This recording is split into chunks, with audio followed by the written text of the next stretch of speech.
Welcome to Man Does Tech, where I solve the problems you didn't even know you had. You start now by using admin access and, if available, a spare USB keyboard to separate hardware from software. Open Windows Settings Right Arrow Ease of Access or macOS System Preferences Right Arrow Keyboard and immediately turn off sticky keys, filter keys, and any slow keys or modified key repeat. This stops accessibility features from generating repeated characters. Once done, make sure predictive or touch keyboard suggestions are disabled too. These can inject text automatically and mimic auto-typing.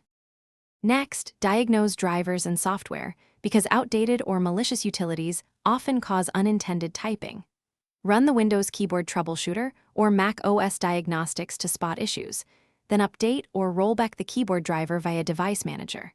If problems persist, uninstall the driver so the OS reinstalls a clean copy. Also check and disable background apps, macro utilities, or remote control software that can send keystrokes. Once disabled, reboot and retest to confirm the automatic typing stops. Finish by isolating hardware. Power down, open the laptop only if comfortable, and reseat the keyboard connector. Clean under keys with compressed air. Plug in a USB keyboard to test. If the USB works, the built-in keyboard likely has a fault. Boot into safe mode to rule out third-party software and reset keyboard settings if needed.